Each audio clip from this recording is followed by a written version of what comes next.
चलो यार, अब ये बताओ, कल जो देखा था हमने, जो कॉज ऑफ एरर देख लिया था अपन ने। कॉज ऑफ एरर में मैंने बताया था, एक सिस्टमेटिक एरर के बारे में बता दिया था। ये कॉज ऑफ एरर क्लियर हो गया था सभी को? कॉज ऑफ एरर का एक तीन तरह का कॉज बताया था मैंने। एक सिस्टमेटिक एरर, ठीक है। दूसरा कौन सा?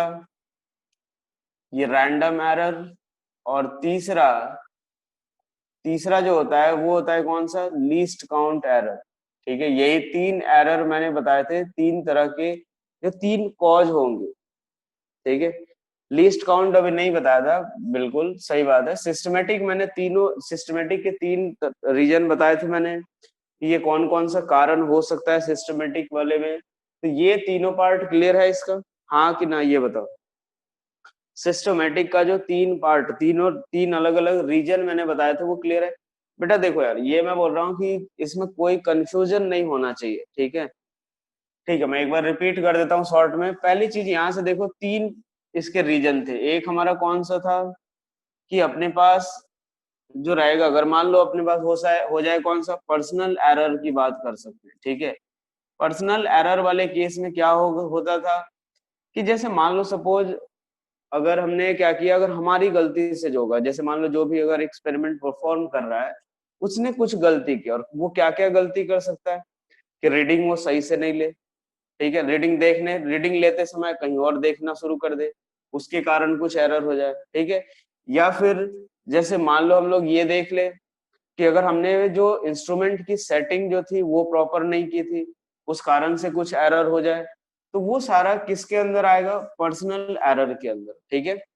इसके बाद हमने देखा था कि इम्परफेक्ट डिजाइन ऑफ इंस्ट्रूमेंट, मतलब इंस्ट्रूमेंट में ही कुछ डिफेक्ट हो जाए। इम्परफेक्ट डिजाइन ऑफ इंस्ट्रूमेंट, ठीक है।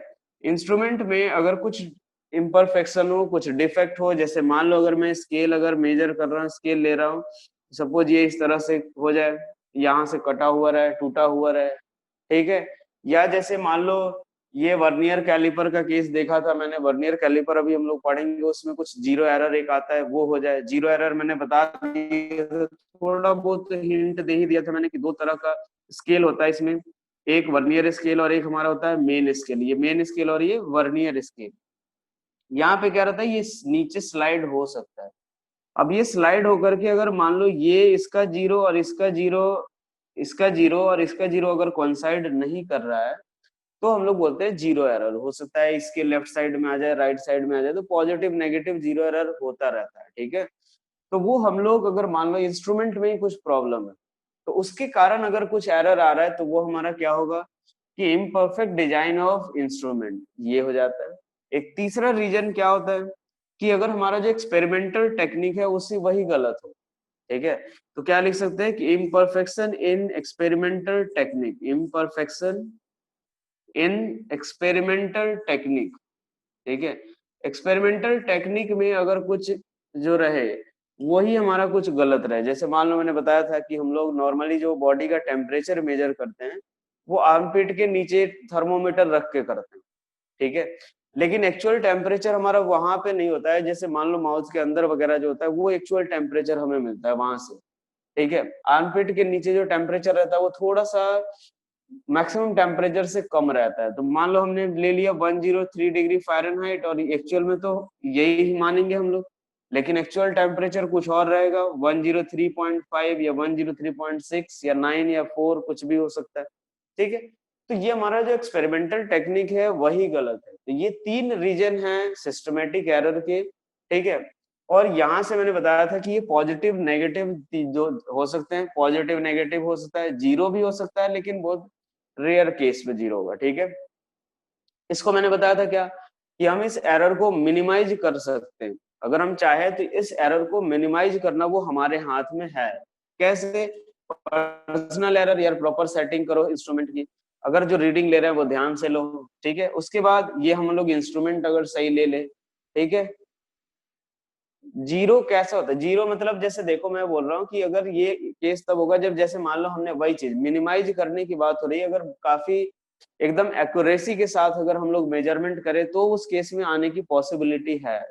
तो एक आइडियल कंडीशन बोल सकते हैं इसको कि ये 0 होने का जो रहेगा वो एक आइडियल कंडीशन आएगा, ठीक है। इम्परफेक्ट डिजाइन होगा तो अगर मान लो इंस्ट्रूमेंट हम सही यूज कर ले तो हो जाएगा। अगर एक्सपेरिमेंटल टेक्निक जो ले अगर वो हमारा सही हो, एक्सपेरिमेंटल टेक्निक जो भी एक्सपेरिमेंट की टेक्निक हम यूज कर रहे हैं वो सही हो, तो ये तीनों एरर क्या कर सकते हैं, मिनिमाइज कर सकते हैं। तो सिस्टमेटिक एरर जो होता है उसको हम मिनिमाइज कर सकते हैं, ठीक है। दूसरा रैंडम एरर की बात अगर करते हैं हम लोग, रैंडम एरर की बात अगर करें, रैंडम एरर में क्या रहेगा, ये हमारे हाथ में नहीं रहेगा। ये अगर मान लो ये काफी इररेगुलर होगा, ये जो रहेगा इररेगुलर रहेगा, ये इस टाइप का एरर। क्यों इररेगुलर रहेगा, रेगुलर ये वाला कैसे होगा, जैसे मान लो अगर सिस्टम, अगर हमने इंस्ट्रूमेंट जो लिया वही गलत लिया तो यार हर बार उसी तरीके की गलती होगी। तो ये बोल सकते हैं कि यार ये अगर बार बार सेम, अगर डिफेक्टेड इंस्ट्रूमेंट से आप अगर अगर आप मेजरमेंट करोगे तो ऑब्वियसली हर समय कुछ ना कुछ एरर आएगा। लेकिन रैंडम एरर जो रहेगा वो इररेगुलर होता है, मतलब। और ये आपके दूसरी चीज ये कि इट कांट बी कंट्रोल्ड, ये आपके हाथ में नहीं रहेगा, इट कांट बी कंट्रोल्ड। क्यों, क्योंकि जैसे मान लो सपोज अगर आप सपोज एक सिंपल पेंडुलम का टाइम पीरियड मेजर कर रहे हो, सिंपल पेंडुलम का टाइम पीरियड मेजर कर रहे हो, जैसे ही एक ऑसिलेशन अगर होने आया वैसे ही हवा चली और ये थोड़ा सा आगे बढ़ गया, तो आपका टाइम क्या होगा। या फिर जैसे मान लो सपोज यहाँ से जैसे ही इधर चलना शुरू किया, हवा इधर की तरफ चलने लगी, तो ये जो पेंडुलम होगा वो यहाँ पे थोड़ा जल्दी आ जाएगा, ये जो पेंडुलम जो आएगा। हाँ, पर्सनल एरर अगर मान लो एक ऐसे देख सकते हैं, जैसे मान लो सिस्टमेटिक के लिए हम लोग बात करें ना, तो ये पर्सनल एरर रेगुलर इसलिए बोल सकते हैं अगर आदमी में अगर कुछ प्रॉपर गलती कर रहा है, ठीक है, उसे पता नहीं चल रहा है कि हमारी क्या गलती हो रही है, तो रेगुलरली कर सकता है वो, ठीक है। वो तो एक्सपेरिमेंट लेने के बाद, वो रीडिंग वगैरह लेने के बाद वो चीजें अगर सारी वो चीजें ऑब्जर्व करेगा कि हाँ ऐसी गलती हो रही है, ठीक है। नेगेटिव कैसे, जैसे जो पॉजिटिव नेगेटिव जो जीरो एरर होता है ना, तो देखो यार वो वर्नियर स्केल का जब मैं पढ़ाऊंगा, वर्नियर कैलिपर वगैरह जब पढ़ाऊंगा उस समय में बताऊंगा कि एक पॉजिटिव नेगेटिव जीरो एरर का मतलब, जैसे मान लो रीडिंग 5.68 है, आपने 5.70 ले लिया, अगर कुछ ऐसा केस हो रहा है, या 5.65 ले लिया, तो ये हमारा पॉजिटिव, ये नेगेटिव जीरो एरर कहलाता है, ठीक है। ये हमारा पॉजिटिव, ये हमारा नेगेटिव जीरो एरर कहलाता है। मतलब वही जरूरत से ज्यादा रीडिंग अगर आ रही है तो पॉजिटिव, कम आ रही है तो नेगेटिव जीरो एरर होता है, ठीक है। तो वो सब हम लोग वहां पे पढ़ेंगे। अभी बस ये देखना है सिस्टमेटिक एरर जो रहेगा। एक मिनट बेटा, क्या पूछा है आपने सर, अगर ऑब्जर्वर को कोई एड या ना हो या फिर कुछ डिफेक्ट हो उसकी आइज में हो तो किस कैटेगरी में होगा, वो भी इसी में आएगा बेटा, वो भी अपना सिस्टमेटिक एरर में ही आएगा, पर्सनल एरर के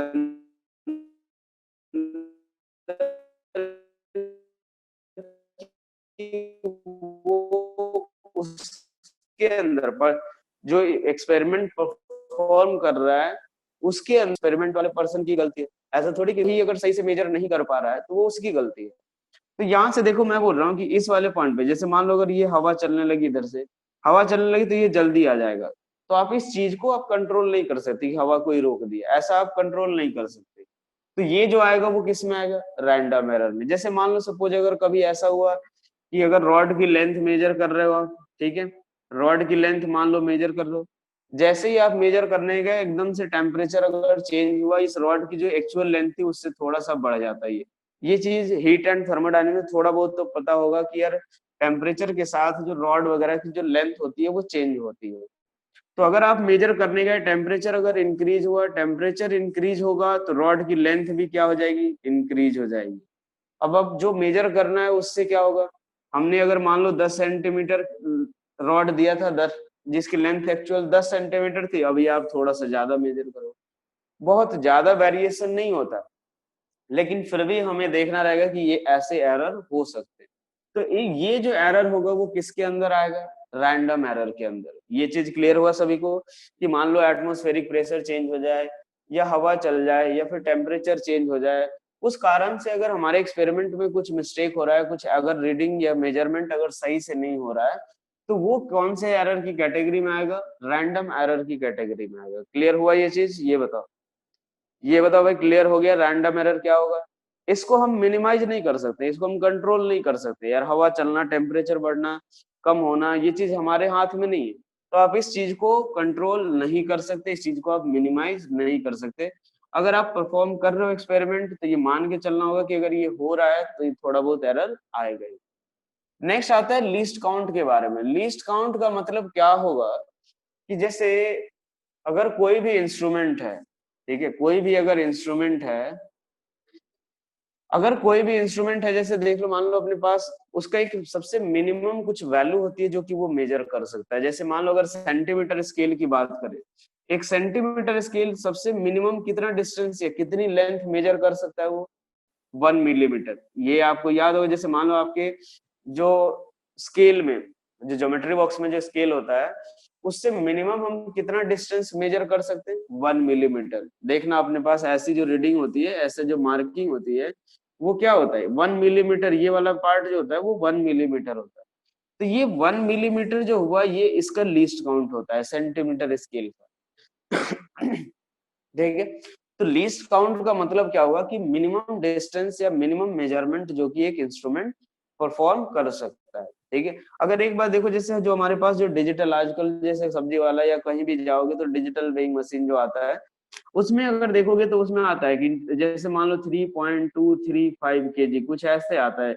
मतलब डिजिट के, ये डेसिमल के बाद 3 डिजिट और मेजर कर सकता है, वो कुछ ऐसा आता है। देखना वो 3 डिजिट के बाद तक मेजर करता है। तो ये मिनिमम वो कितना मेजर कर सकता है? तो 0.001 kg इतना वो मेजर कर सकता है, इतना मेजर कर सकता है। तो ये उसका लीस्ट काउंट हुआ। लीस्ट काउंट का मतलब क्या हो गया कि minimum value which can be measured through an instrument. ठीक है।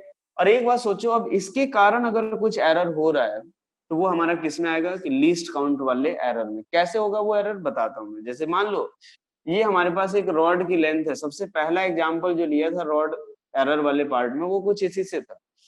जैसे मान लो मैंने सेंटीमीटर स्केल लिया, ये 10.3 इधर की तरफ आया और 10.4 यहाँ पे आ गया। थोड़ा सा मैं मैग्नीफाई करके ले रहा हूँ, ये 10.3 आ गया, ये 10.4 आ गया। अब एक बात सोचो कि आप अगर ये 10.3 मेजर कर रहे हो, 10.3 के बाद एग्जैक्ट जो कितना आना चाहिए वो आप मेजर क्यों नहीं कर पा रहे हो? ये आपकी गलती नहीं है। वो किसकी गलती है? इंस्ट्रूमेंट जो है वही कैपेबल नहीं है इस पर्टिकुलर डिस्टेंस को मेजर करने में। अगर आप कोई दूसरा स्केल यूज करो जो कि और इससे ज्यादा एक्यूरेट हो, तो आप उससे मेजर कर पाओगे।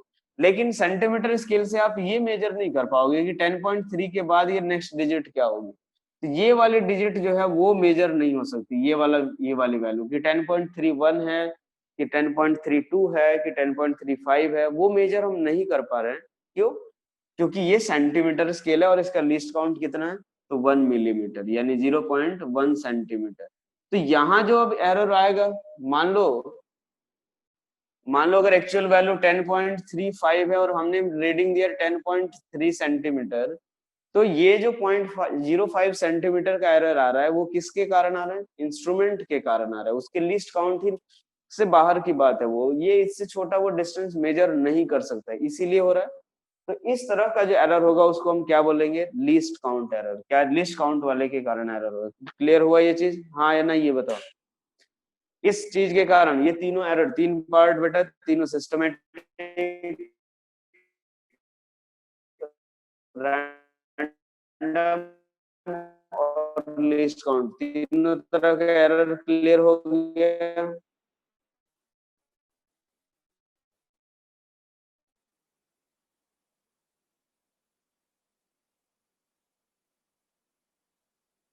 चलो यार, अब इसके बाद हम लोग बात करते हैं नेक्स्ट।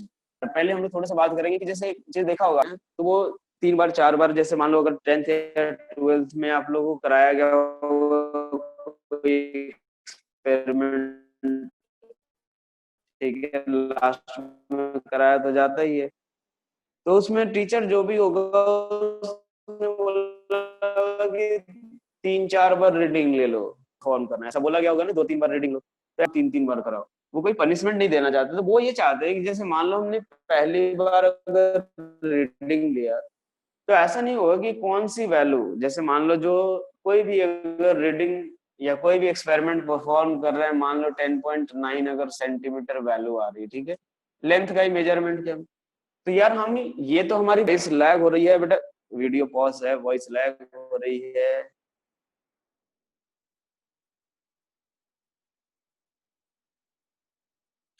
वीडियो वॉइस लैग हो रही है क्या?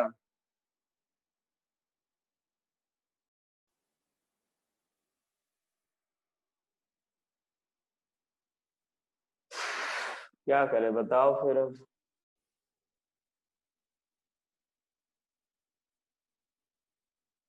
कुछ समझ नहीं आ रहा है, वीडियो भी सर वीडियो बहुत सही आज मतलब प्रॉपर ऑडियो नहीं है, कुछ समझ नहीं आ रहा।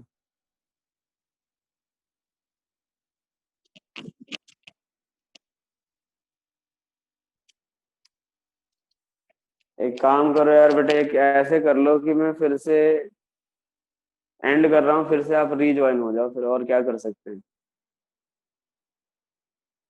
एक काम करो, मैं फिर से एंड कर रहा हूँ, आप फिर से रीज्वाइन हो जाओ। यहाँ देखो, ये जो हमारा था लीस्ट काउंट वाला एरर, ये चीज देखो एक बार फिर से देख लो। जैसे मान लो ये रॉड है हमारा, ठीक है, ये रॉड की हमने लेंथ मेजर की, और इस रॉड की लेंथ को मेजर करने के लिए हम लोग कौन सा ये स्केल यूज कर रहे हैं, सेंटीमीटर स्केल सपोज हमने यूज किया। मान लो ये सेंटीमीटर स्केल हमने यहाँ पे रखा, ये आ रहा है एक एक जो लाइन है वो यहाँ पे आ रहा है, और दूसरी लाइन इसके जस्ट बाहर, मतलब एग्जैक्ट कोइंसाइड नहीं हो रहा है, और इसकी होने की पॉसिबिलिटी भी बहुत कम ही रहती है कि आप जो भी लेंथ मेजर करने जाओ वो एग्जैक्टली इसी से कोइंसाइड करेगा। अब मान लो ये रीडिंग कितनी आ रही है, 9.4 सेंटीमीटर आ रही है, ठीक है, और ये वाला कितना है, 9.5 सेंटीमीटर। अब एक बात सोचो कि अगर मैंने 9.4 सेंटीमीटर अगर बोला, तो वो भी एग्जैक्ट रीडिंग है नहीं, आपको भी पता है, ठीक है, क्योंकि यार ये 9.4 से थोड़ा सा तो ज्यादा आ रहा है, और 9.5 भी नहीं लिख सकते यार, क्यों? क्योंकि वो 9.5 से थोड़ा सा इधर आ रहा है।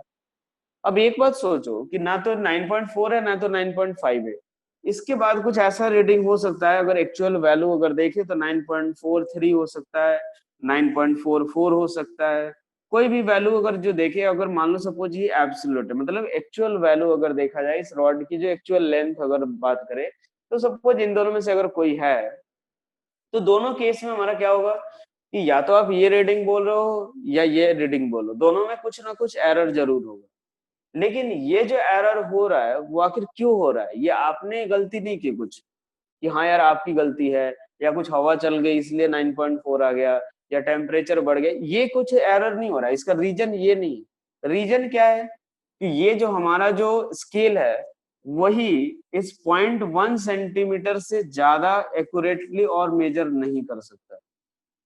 ये जो हमारा स्केल जो है वही 0.1 सेंटीमीटर से ज्यादा मेजर और एक्यूरेट मेजर नहीं कर सकता। तो तो ये हमारी प्रॉब्लम, ये हमारे अकॉर्डिंग देखें तो 0.03 सेंटीमीटर का एरर आ रहा है। और ये 0.03 सेंटीमीटर का एरर क्यों आ रहा है? क्योंकि यार वो इंस्ट्रूमेंट जो है वो इस 0.1 सेंटीमीटर से और कम वैल्यू तक मेजर नहीं कर सकता है, और इससे ज्यादा और एक्यूरेटली वो मेजर नहीं कर सकता है, या इससे और लीस्ट वैल्यू मेजर नहीं कर सकता है। तो ये जो मिस्टेक हो रही है, ये जो एरर हो रहा है, वो किसके कारण हो रहा है? तो वो हमारा एरर किसके कारण हो रहा है? तो इंस्ट्रूमेंट की गलती है कि इंस्ट्रूमेंट का लीस्ट काउंट हमने क्या ले लिया है, वो थोड़ा सा जितना चाहिए उससे ज्यादा। क्या ये समझ आया सभी को? अगर मान लो अपने पास और एक्यूरेट चाहिए तो 9.43 के लिए एक ऐसा इंस्ट्रूमेंट चाहिए था जो कि डेसिमल के बाद दो डिजिट तक मेजर कर पाए, लेकिन हमारे पास कैसा है, 0.1 सेंटीमीटर तक है। तो ये लिस्ट काउंट अगर कुछ अलग है, ये लिस्ट काउंट अलग है, इसीलिए हमारा ये जो एरर आ रहा है, वो हमारा एरर जो इस मेजरमेंट में हो रहा है वो इसी के कारण से हो रहा है कि लिस्ट काउंट जो है वो प्रॉपर नहीं है। तो इस कारण से अगर कोई एरर अगर हो रहा है तो वो किसके अंदर आएगा, लिस्ट काउंट एरर के अंदर। क्लियर हुआ ये चीज, हाँ या ना, ये बताओ। इंस्ट्रूमेंट है तो नहीं, इंस्ट्रूमेंट एरर का मतलब इसमें ऐसा थोड़ी है कि ये सेंटीमीटर स्केल जो है, ऐसा थोड़ी है कि ये जो सेंटीमीटर स्केल है वो उसमें डिफेक्ट है। वो तो सही है बेटा, अनम्यूट कर दिया है मैंने। ये जो सेंटीमीटर स्केल है उसमें कोई डिफेक्ट थोड़ी है कि हाँ यार सेंटीमीटर स्केल ऐसा ही होता है। अब हमने गलत इंस्ट्रूमेंट चूज। यार वॉइस नहीं आ रही है क्या? अब आज यार स्पीड तो इधर सही है यार, अब इससे कितना ज्यादा स्पीड चाहिए? आ रही है बेटा, ये देख लो यार, तुम लोग अपने तरफ का जो नेट कनेक्शन है ना वो भी इधर ही ब्लेम कर दिया करो। यहाँ से देखो, यहाँ पे बेटा इंस्ट्रूमेंट में कोई डिफेक्ट नहीं है, सेंटीमीटर स्केल होता ही ऐसा ही है। अब हमने अलग इंस्ट्रूमेंट लिया तो वो तो ये क्या है, इंस्ट्रूमेंट अलग है तो इंस्ट्रूमेंट का लीस्ट काउंट अलग है, इस कारण से वो एरर अकर हो रहा है। तो इसीलिए वो किसके अंदर आएगा, लीस्ट काउंट एरर के अंदर। क्लियर हुआ ये चीज? क्लियर हो गया सभी को? फटाफट बोलो आगे बढ़े। चलो अब इसके बाद देखते हैं कि जैसे मान लो हम लोग कोई भी अगर एक्सपेरिमेंट परफॉर्म करते हैं ना, तो उसको लगातार 2-4 बार परफॉर्म करते हैं, ठीक है। जैसे मान लो हमने 10th-12th में जो किया भी होगा तो 2-3 बार किया होगा। ऐसा इसलिए करते हैं, जैसे मान लो अगर सपोज एक रॉड की लेंथ ही मेजर करनी है, तो हमें क्या किया जाता है, जैसे मान लो बोला गया कि इस रॉड की लेंथ मेजर करो, तो हमें सिर्फ रॉड दे दिया जाता है।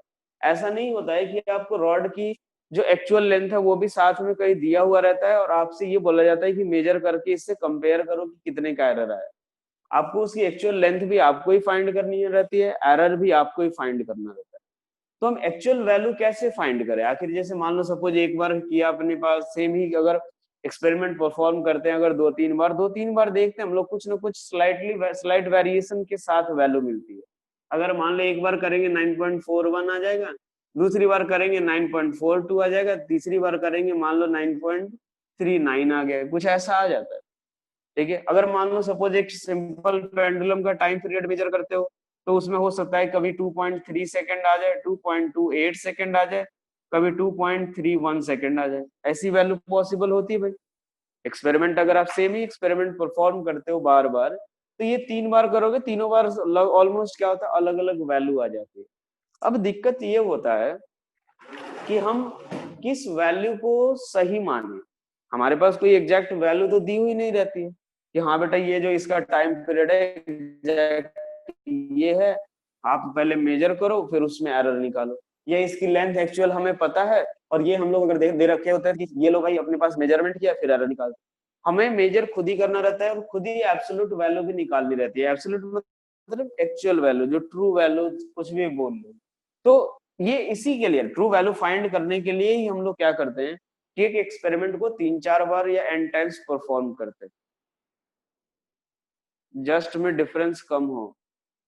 सर जस्ट में डिफरेंस कम हो बेटा, ये क्या हो, इसका मतलब क्या हो भाई? ऐसा तो लिखो लैंग्वेज जो मुझे भी समझ आ जाए, जस्ट में डिफरेंस कम हो इसका मतलब क्या हो भाई? अच्छा, जिसमें डिफरेंस कम होता है यार, ये ये भी देखो एक तरह का एरर ही है, ये टाइपिंग एरर है, ये पर्सनल एरर है बेटा। यहाँ देखो जिसमें डिफरेंस कम हो तो क्या होती है, मैंने बताया था ना कि यार जैसे मान लो हम नॉर्मल बात करने जाए तो यार तुम सब्जी वगैरह खरीदने जाओ तो यार 2-4 ग्राम ज्यादा ले आओ तो ना तुम सब्जी वाला बुरा मानेगा ना तुम्हें कुछ बहुत ज्यादा खुशी होगी कि बहुत बड़ी चीज ले आए हो। ठीक है, लेकिन वही अगर सोना चांदी या फिर अगर हीरे वगैरह खरीदने जाओ तो 2.32 ग्राम खरीदने जाते हो ना तो उतना ही देंगे वो, 2.34 ग्राम भी मांगोगे तो भगा देंगे वो, या उसके एक्स्ट्रा पैसे काट लेंगे वो लोग। तो ये डिपेंड करता है कि कहाँ पे हम लोग वो बातें कर रहे हैं, कि किस जो भी मेजरमेंट कर रहे हैं वो कहाँ पे कर रहे हैं, किससे रिलेटेड कर रहे हैं, कौन सी चीज को मेजर कर रहे हैं। अब सोना चांदी हीरे वगैरह खरीदने जाओ इतना डिफरेंस कंसिडर नहीं करेंगे हम लोग। इतना डिफरेंस जो है बहुत बड़ा मार्जिन क्रिएट करता है। लेकिन वही अगर मान लो सपोज अगर सब्जी खरीदने जाओ तो ऐसा नहीं कि 2.3 ग्राम 2 ग्राम मांगे हो तो 2.34 दे करके वो झगड़ा करने लगेगा या उसके अलग पैसे लेगा। तो हम लोग को देखो बेसिकली हमें क्या करना है, जब ये सब इसीलिए पढ़ रहे हैं क्योंकि जो साइंटिफिक अगर कुछ ऐसा एक्सपेरिमेंट रहता है तो उस एक्सपेरिमेंट में ये छोटे छोटे कभी कभी जो एरर होते हैं उससे बहुत बड़ा डिफरेंस क्रिएट होता है। ठीक है, वहां पे हम लोग एक्यूरेटली मेजर कर पाए उसके लिए हम लोग पढ़ रहे हैं। ठीक है, अब जैसे मान लो सपोज किसी की हेयर की थिकनेस मेजर करनी है, ठीक है, तो इन सब के लिए हम लोग वही स्फेरोमीटर वर्नियर कैलिपर ये सब उसी के लिए यूज करते हैं। अब हेयर की थिकनेस मेजर करनी है, मान लो 0.013 मिलीमीटर आ रहा है, अब तुमने क्या कर दिया 0.016 मिलीमीटर। अब हमारे प्रैक्टिकल लाइफ में तो बोलेंगे बहुत ज्यादा डिफरेंस थोड़ी है, लेकिन हेयर की थिकनेस समझ लो कितना ज्यादा चेंज हो जा रहा है। तो अब वहां पे मेजर करोगे, अब वहां पे इतना डिफरेंस आएगा कहने के लिए तो डिफरेंस बहुत कम है, 0.003 का है, बहुत ज्यादा थोड़ी है। लेकिन ये डिफरेंस भी वहां पे बहुत बड़ा ये क्रिएट करेगा। जैसे मान लो कोई केस वगैरह सॉल्व कर रहे हैं, अब 2% एक, जैसे मान लो सपोज हमें जो जो भी अगर मान लो अगर जहां पे भी इंसिडेंट हुआ है वो चीज वहां पे इस थिकनेस का मिला है, तो हमने ये मेजर कर लिया, तो केस तो अनसॉल्व हो जाएगा, हमें पता ही नहीं चलेगा कि हाँ यार असली कल्प्रिट कौन है। लेकिन अगर आप सही से मेजर करोगे तो कल्प्रिट पता चल जाएगा, तो वहां पे ये बहुत बड़ी चीज, बड़ा फैक्टर हो गया। तो डिफरेंस कम हमें लगता हो, लेकिन ऐसा मतलब नहीं कि हम नेग्लेक्ट करके चले जाएंगे। ठीक है, तो जब आपको अगर एरर के क्वेश्चन करने हैं तो आपको ये छोटा से छोटा डिफरेंस भी कंसीडर करना है उस चीज को। ठीक है, तो मैं ये बोल रहा हूँ कि जैसे मान लो हम लोग क्या करते हैं कि अगर एक्यूरेट वैल्यू निकालने के लिए या एब्सोल्यूट वैल्यू निकालने के लिए हम 2-3 बार एक्सपेरिमेंट परफॉर्म कर लें। हाँ, अभी देखते हैं, जैसे मान लो हम लोग क्या करेंगे, कोई भी अगर हमने एक्सपेरिमेंट परफॉर्म किया, मान लो n टाइम्स, इन जनरल हम लोग लेते हैं n टाइम्स परफॉर्म किया और n वैल्यू आ गई x1 x2 x3 dot dot xn, मतलब n टाइम्स हमने एक्सपेरिमेंट परफॉर्म किया और n वैल्यू आ गई। तो अब n वैल्यू आ गई, उसमें से किसको हम करेक्ट मानेंगे, तो उसके लिए हम लोग क्या करते हैं, उसी को हम लोग बोलते हैं एब्सोल्यूट वैल्यू, एब्सोल्यूट वैल्यू या फिर मीन वैल्यू भी बोलते हैं। ठीक है, या ट्रू वैल्यू भी बोलते हैं, अलग अलग बुक में लिखा हुआ रहेगा absolute value, mean value, true value, जो भी लिखा रहा है, ठीक है, सब हम लोग सेम ही मानेंगे। तो अब ये कैसे निकालते हैं, उसको हम लोग डिनोट करते हैं एक्स एम से। ध्यान रखो, ये एक्स एम जो रहेगा वो मीन वैल्यू या एक तरह से ट्रू वैल्यू शो करेगा। वो किसके बराबर होगा, तो सबको ऐड करो, x1 plus x2 plus x3 plus dot dot xn upon कितना, स्मॉल n के बराबर। एम की वैल्यू किसके बराबर, तो सब का समेशन करो अपॉन कितना, n से डिवाइड करो। तो ये क्या रहेगा, हमें ये जो वैल्यू आएगी वो हमारे लिए एक ट्रू वैल्यू रहेगी कि हाँ यार यही वैल्यू जो है वो हमारी एक्चुअल मानी जाएगी। अब चाहे वो जो आ जाए, हो सकता है इसमें x2 x3 बराबर भी हो सकता है, लेकिन ये जो वैल्यू आएगी, ऐसा नहीं कि हम लोग जो ज्यादा बार वैल्यू आएगी उसको मानेंगे, ये जो वैल्यू है जो आएगी वही हमारी एक्चुअल वैल्यू मानी जाएगी। दूसरा इसके बाद आता है कौन सा, एब्सोल्यूट एरर। एब्सोल्यूट एरर कैसे डिफाइन करेंगे, कि जैसे मान लो जितनी बार हमने मेजरमेंट परफॉर्म किया है ना, उसमें एरर कितने कितने का आ रहा है, जैसे हर एक रीडिंग ये XM जो आ रहा है वो क्या होगा, इससे डिफरेंस हो सकता है, इससे हो सकता है ज्यादा हो सकता है इससे कम हो सकता है इसके बराबर हो। तो वो हर एक रीडिंग में, हर एक एक्सपेरिमेंटल वैल्यू में जो डिफरेंस आता है इस मीन वैल्यू से, वो हमारा क्या कहलाता है, एब्सोल्यूट एरर। तो उसको किससे डिनोट करेंगे, डेल्टा x1 इक्वल्स टू, हमेशा ध्यान रखना सब्ट्रैक्ट हम इसी में से करते हैं, तो क्या आएगा, xm minus x1, delta x2 किसके बराबर, xm minus x2, delta x3 equals to किसके बराबर, तो xm माइनस xn, और वैसे ही डेल्टा xn की जो वैल्यू आएगी वो क्या आएगा, xm माइनस x, ये x3 होगा xn के बराबर। ठीक है, मतलब nth एक्सपेरिमेंटल वैल्यू में जो एरर आएगा वो किसके बराबर, तो mean value upon minus nth value के बराबर। अब ये क्या, एक बात बताओ, क्या ये पॉजिटिव नेगेटिव जीरो तीनों हो सकता है या नहीं, हाँ या ना ये बताओ। अगर मैं ये बोलूं ये पॉजिटिव भी हो सकता है, ये नेगेटिव भी हो सकता है और जीरो भी, तो क्या सही है या गलत है, हाँ या ना ये बताओ। हो सकता है भाई, हो सकता है कि अगर मान लो x1 और xm दोनों बराबर हुए तो जीरो, xm और x2 अगर मान लो x2 कम हुआ तो पॉजिटिव, अगर ये कम हुआ तो नेगेटिव। ठीक है, तो ये हमारा क्या रहेगा, एब्सोल्यूट एरर।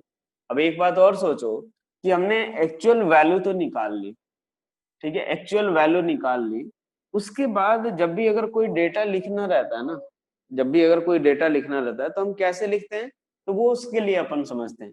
जैसे मान लो ये एक रॉड है, ये रॉड की मेजर लेंथ मेजर की अपन ने, ठीक है, ये 10.3 से थोड़ा सा ज्यादा है, ठीक है, तो हम लोग क्या बोलते हैं कि यार 10.3 से लेके या 10.3 से लेके 10.4 के बीच में है कुछ, ऐसा ही बोलते हैं। क्या बोलते हैं, 10.3 से लेके 10.4 के बीच में कुछ वैल्यू है, ऐसा ही बोलेंगे, हाँ या ना ये बताओ। अगर आप ये सपोज 10.3 यहाँ पे कोइंसाइड कर रहा है, तो आप यही बोलोगे कि यार इसकी जो रीडिंग है ना, इसकी जो लेंथ वो 10.3 से 4 के बीच में। तो कैसे रिप्रेजेंट करोगे, जैसे मान लो लेंथ को लिखना हो तो 10.3 प्लस माइनस 0.1 ऐसा लिख दोगे कि चलो यार ठीक है, थोड़ा एक 0.1 ऐड कर लेना, 0.1 सब्ट्रैक्ट कर लेना, इसी के आसपास है वैल्यू, ठीक है। तो ये जो होता है ना, इसी को हम लोग बोलते हैं एरर, मतलब इसी को हम लोग बोलते हैं बेसिकली मीन एरर। तो जो भी अगर हम लोग रीडिंग अगर हमें लिखना रहता है ना, तो हम तो पहले एग्जैक्ट जो वैल्यू मेजर करते हैं, जो हमारा ये क्या है, मीन वैल्यू है, ये हमारा क्या है, मीन वैल्यू है, वो मेजर करते हैं, वो लिखते हैं, उसके साथ ये मीन एरर लिखते हैं, उसके साथ हम क्या लिखते हैं, ये मीन एरर लिखते हैं। मतलब ऑन एन एवरेज हम कितने का एरर मान सके, जैसे मान लो हमने लिया 8-10 रीडिंग, लेकिन यही वैल्यू हम सही मानते हैं, उसी तरीके से हर एक में एरर अलग अलग आया, किसी में 0.1 का आया, किसी में 0.2 का आया, किसी में 0.3 का आया, किसी में 0.0 का एरर आया, लेकिन अब सारी एरर तो लिख नहीं सकते कि हाँ यार यहाँ पे फाइनल रीडिंग तो हमें एक ही लिखना रहता है ना, तो वो फाइनल रीडिंग में एरर भी एक ही होगा, मीन वैल्यू भी एक ही होगा। तो वो कैसे निकालते हैं, तो वो हम लोग क्या करते हैं, तो जितने सारे एरर होते हैं, जितने भी सारे एब्सोल्यूट एरर हैं, उन सब का भी मीन ले लेंगे। कैसे, मतलब डेल्टा एक्स एम जो आएगा, डेल्टा एक्स एम क्या है हमारा, मीन एरर। तीसरा हो गया मीन एरर, मतलब जो एक्चुअल एरर हम इसी को बोलेंगे कि हाँ यार चलो जो फाइनल रीडिंग आएगी उसमें इतने का ही हम लोग प्लस माइनस करेंगे, इतने का ही एरर मान। वो कैसे निकालते हैं, तो delta x M equals to, तो ध्यान रखो डेल्टा एक्स वन का mod plus delta X two का mod plus dot dot delta X N का मॉड अपॉन कितना, एन के बराबर।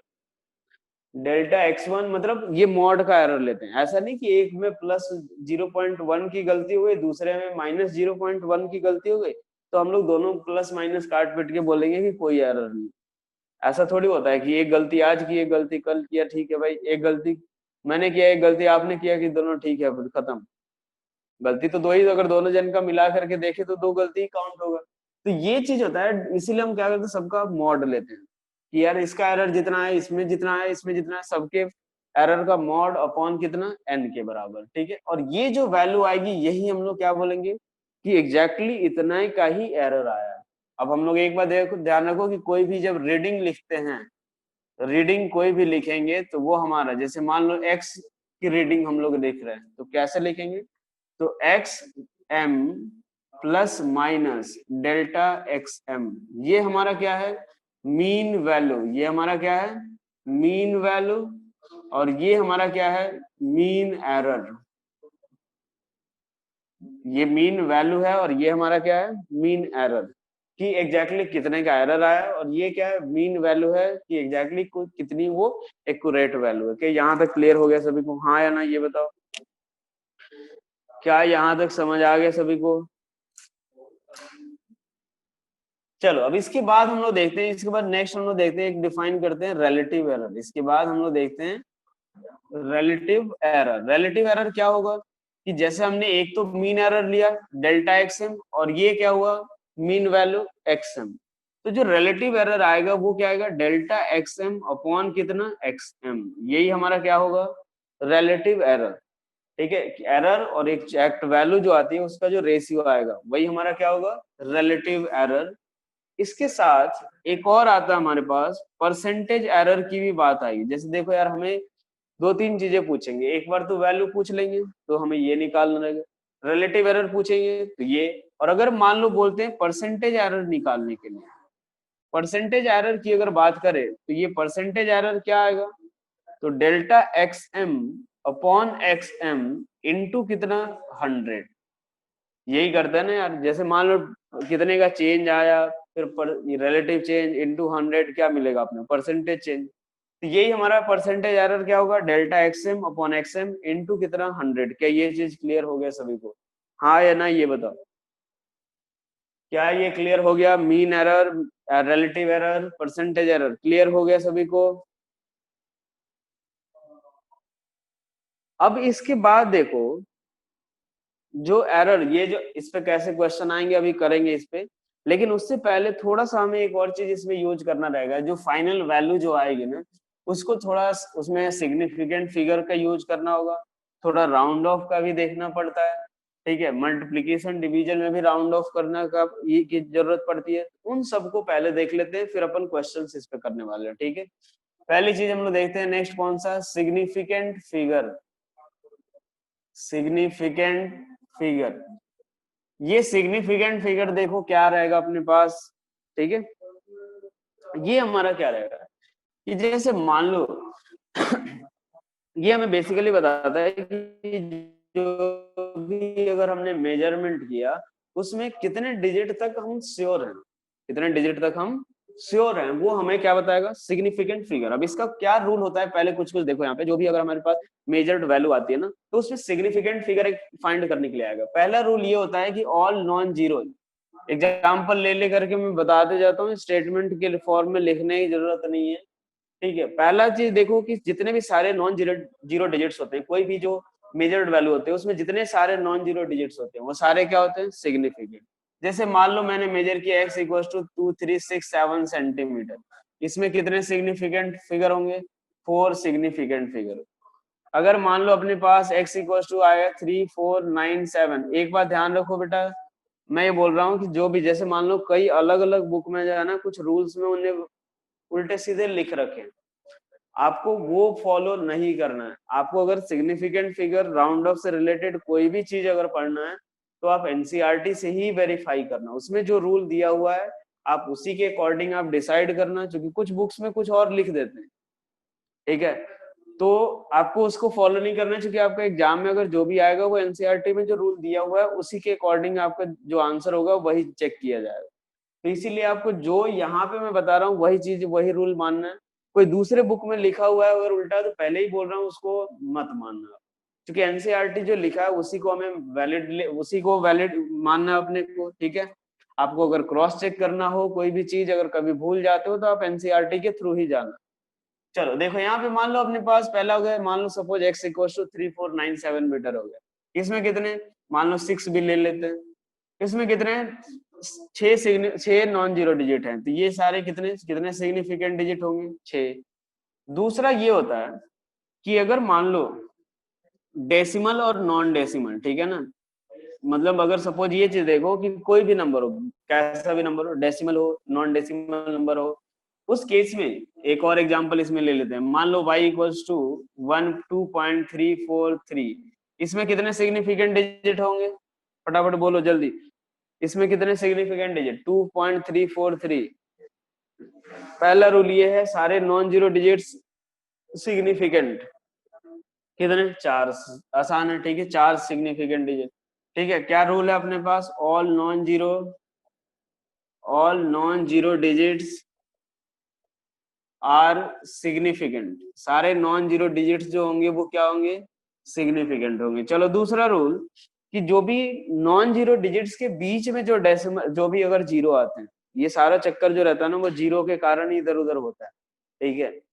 तो जितने भी अगर मान लो कोई भी नंबर है, डेसिमल हो नॉन डेसिमल नंबर हो, तो उसमें जो भी अगर नॉन जीरो डिजिट्स के बीच में जो जीरो आते हैं वो हमारे क्या होंगे, सिग्निफिकेंट फिगर। जैसे मान लो सपोज मैंने मान लिया y इक्वल्स टू 3.4034, इसमें कितने सिग्निफिकेंट फिगर, 3.4034। मैंने बोला जीरो जो रहेंगे वो अगर मान लो नॉन डेसिमल नंबर या डेसिमल में नॉन जीरो नंबर के बीच में आएंगे वो सिग्निफिकेंट, कितने, 5 सिग्निफिकेंट फिगर। मान लो x इक्वल्स टू 6.79304, कितने सिग्निफिकेंट, कितने सिग्निफिकेंट, फटाफट बोलते जाओ यार, 2-4 मिनट का टॉपिक है, ज्यादा इस पे टाइम नहीं लगाना अपने को, 6 सिग्निफिकेंट फिगर, ठीक है। तो यहाँ पे क्या होगा कि zeros between non zero digit, चाहे वो डेसिमल हो नॉन डेसिमल नंबर, सब में। मान लो एक और एग्जांपल ले लो, 3046, कितने significant digit, x equals to 3046, कितने सिग्निफिकेंट डिजिट, 4, कितने significant, 4। Zeros between non zero digits, ठीक है ना, नॉन जीरो डिजिट्स जो होंगे वो सिग्निफिकेंट होते हैं, ठीक है। मैंने अब एक बार देखो, डेसिमल नॉन डेसिमल दोनों ले लिए, यानी ये दोनों के लिए वैलिड है, ठीक है। चलो नेक्स्ट देखते हैं हम लोग थर्ड रूल। ये दोनों रूल क्लियर हो गया सभी को, हाँ है ना, फटाफट बोलो जल्दी से, ये क्लियर हो गया।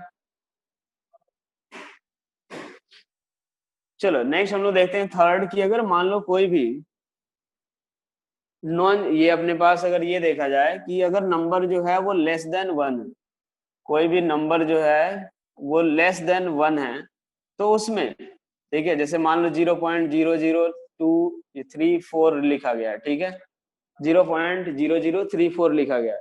तो ये अगर मान लो नंबर जो लेस देन 1 होते हैं ना, इसके first non zero digit, first non zero digit, non zero digit, इससे पहले वाले जो जीरो होते हैं वो सिग्निफिकेंट नहीं होते हैं। जैसे 0.0034 अगर आपने लिखा, तो ये क्या होता है 0.0034, यानी इसमें कितने significant digit, 2 significant digit. Clear हुआ ये चीज? मान लो किसी ने बोला है 2 पॉइंट, ऐसे देख लो 0.01203, इसमें कितने सिग्निफिकेंट डिजिट, 0.01203, कितने सिग्निफिकेंट डिजिट, कितने, 4, कितने सिग्निफिकेंट डिजिट, 4 सिग्निफिकेंट डिजिट। बेटा जिसको भी अगर रूल में कंफ्यूजन हो बता देना कि सर यहाँ पे कंफ्यूजन आ रहा है, ऐसा नहीं कि कंफ्यूज होकर के घर जा रहे हैं।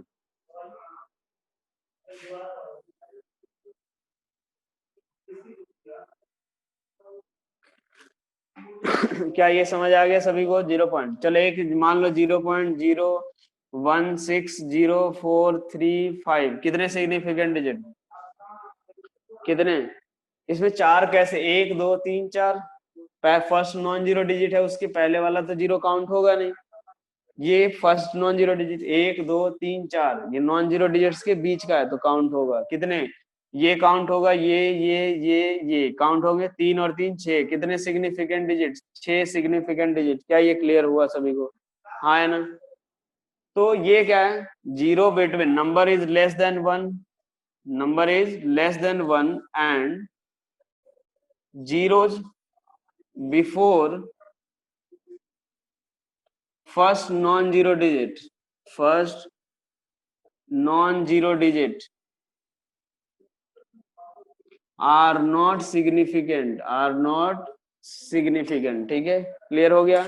अब इसके बाद अगर देखो कि जो ट्रेलिंग जीरो जो होते हैं ना, ध्यान से देखो, इसमें अगर नॉन डेसिमल नंबर है, नेक्स्ट रूल कौन सा है, फोर्थ, कि non zero, non decimal number है, नॉन डेसिमल नंबर की बात अगर हो रही है, नॉन डेसिमल नंबर के केस में जो ट्रेलिंग जीरो होंगे, जो लास्ट वाले जीरो होंगे, वो सिग्निफिकेंट नहीं होते हैं। जैसे मान लो मैंने बोला 1 2 3 जीरो मीटर ले लो, कितने सिग्निफिकेंट डिजिट इसमें, तो लास्ट वाले काउंट नहीं होंगे, कितने, 1 2 3, यहाँ पे कितने, 3 सिग्निफिकेंट फिगर। क्या समझ आ रहा है? जो लास्ट के ट्रेलिंग जीरो जो होते हैं नॉन जीरो डिजिट में, वो सिग्निफिकेंट नहीं होंगे। मान लो 2 3 6 7 0 5 0 सेंटीमीटर, कितने सिग्निफिकेंट डिजिट, कितने सिग्निफिकेंट डिजिट, 6, यहाँ पे 3 और ये 3, कितने हो गए, 6 सिग्निफिकेंट फिगर। ठीक है, पांचवा रूल क्या होता है कि जैसे मान लो अगर हमारे पास जो डेसिमल नंबर है, कौन सा डेसिमल नंबर है अगर, ठीक है, उस केस में अगर आप ये देख रहे हो, यहां से मैं लिख देता हूं नॉट सिग्निफिकेंट, ये क्या होता है, नॉट सिग्निफिकेंट। ठीक है, ये भी जो होता है वो नॉट सिग्निफिकेंट, मतलब ट्रेलिंग जीरो जो होंगे वो सिग्निफिकेंट नहीं होते हैं। यहां से लिख देते हैं trailing zeros, trailing zeros are not significant, are not significant. ठीक है, अब इसके बाद देखो पांचवा, मान लो अपने पास डेसिमल नंबर में अगर बात करें, डेसिमल नंबर, डेसिमल नंबर की अगर बात करें, तो जैसे मान लो 1.230 सेंटीमीटर लिखा हुआ है, ये जो होगा इसमें ये सिग्निफिकेंट होता है, ये सिग्निफिकेंट होगा, यानी कितने, 4, इसमें कितने सिग्निफिकेंट फिगर, 4। मान लो 2.06750 कितने सिग्निफिकेंट फिगर, कितने सिग्निफिकेंट फिगर, जो डेसिमल नंबर है उसमें ट्रेलिंग जीरो सिग्निफिकेंट होंगे, एक ये होगा नॉन जीरो के बीच, 2 3 4 5 6 7, कितने सिग्निफिकेंट फिगर, 7 सिग्निफिकेंट फिगर। क्या ये क्लियर हुआ? मान लो ये दे दिया 3.406950, ये बताओ कितने सिग्निफिकेंट फिगर, कितने सिग्निफिकेंट फिगर ये बताओ, 1 2 3 4 5 6 7 8, सारे हो जाएंगे 8 सिग्निफिकेंट फिगर। ठीक है, इसके बाद अगर एक बार देखो कि कोई भी अगर मल्टीप्लाइंग या डिवाइडिंग फैक्टर जो होता है ना, जैसे मान लो कोई भी मल्टीप्लाइंग या डिवाइडिंग फैक्टर अगर हो रहा है, जैसे मान लो d इक्वल्स टू क्या होता है r/2 के बराबर, ठीक है, या मान लो s इक्वल्स टू 2πr के बराबर, ठीक है। तो ये जो 2 हो गया वो कैसे है, एग्जैक्ट नंबर है, exact number, not measured value है भाई। ये हमने 2 जो है वो मेजर नहीं किया है, वो एग्जैक्ट वैल्यू है। यहाँ पे 2π एग्जैक्ट वैल्यू है। तो इनके पास जो है ना, ठीक है ना, एग्जैक्ट नंबर जो होंगे, जो भी मल्टीप्लाइंग डिवाइडिंग फैक्टर है, उसमें infinite number of significant figure होंगे, ठीक है। मल्टीप्लाइंग और डिवाइडिंग फैक्टर, मल्टीप्लाइंग और dividing factor which are exact, which are exact number, ठीक है ना, which are exact number not measured, इनके पास कितने होंगे, will have infinite number of significant figure, infinite number of significant figure, infinite क्यों, क्योंकि इसको 2.0 भी लिख सकते हैं, इसको 2.00 भी लिख दो, 2.000 भी लिख दो, 2.0000 ऐसे भी लिख सकते हो, कुछ भी लिख दो सब चलेगा। तो इसीलिए अगर मान लो एग्जैक्ट नंबर है, मेजर्ड वैल्यू नहीं है, ठीक है, ये जैसे मल्टीप्लाइंग डिवाइडिंग फैक्टर, तो इसमें इनके कितने सिग्निफिकेंट फिगर होंगे, इनफाइनाइट नंबर। क्लियर हुआ ये चीज सभी को, हाँ या ना, ये बताओ, क्लियर हुआ सभी को। एक और नहीं क्लियर हुआ, यहाँ से देखो मैं बोल रहा हूँ कि जो मल्टीप्लाइंग है डिवाइडिंग फैक्टर है, जैसे मान लो कोई फॉर्मूले में आता है ना कि जैसे मान लो कोई भी कांस्टेंट नंबर आता है 2 3 4 6 जो भी आ जाए, तो वो ये मेजर नहीं किया हमने कि यहाँ पे 2.0 सेंटीमीटर आ रहा है या 2.4 सेंटीमीटर, वो मेजर नहीं किया हमने, वो हमारा एग्जैक्ट वैल्यू है। और वो अगर एग्जैक्ट वैल्यू है, ठीक है, यार स्क्रीन दिखाई दे रहा है क्या तुम लोगों को? बेटा अब शिवम पवार अब तुम्हारे घर पे थोड़ी अब लेकर के आएंगे यार, यार सभी को दिख रहा है, अब तुम्हें नहीं दिख रहा, अब इसका क्या किया जाए बताओ। नेट यार सही से लगवाया करो आप लोग यार। चलो देखो इधर, अब यहाँ पे क्या है, ये एग्जैक्ट नंबर है, ये एग्जैक्ट नंबर है, तो इस ऐसे जो भी मल्टीप्लाइंग या डिवाइडिंग फैक्टर होंगे जो कि एग्जैक्ट होंगे, उसमें कितने इनफाइनाइट, कितने significant figure, infinite significant figure, ठीक है। क्लियर हो गया यहाँ तक। एक बात देखो, जैसे मान लो एक और चीज, जैसे 1.2 मीटर अगर लिखा मैंने, ठीक है, तो ऐसा नहीं कि आपने इसको लिख दिया 1.2 या फिर ऐसे लिख दिया आपने कितना 1200, इसको लिखेंगे तो कितना आएगा 1200 सेंटीमीटर। यूनिट कन्वर्जन में भी जो होता है ना, वो number of significant figure change नहीं होता है, जबकि कई बुकों में लिख रखा है कि आप यूनिट कन्वर्ट करोगे तो सिग्निफिकेंट फिगर चेंज हो जाते हैं, लेकिन ऐसा नहीं होता है। यहाँ से देखो 1.2 है, इसमें भी वही होगा, इसमें भी उतना ही होगा, ठीक है। चलो यार ठीक है, फिर मैं अब क्लास एंड कर रहा हूँ बेटा, रिकॉर्डेड मिल जाएगा आपको।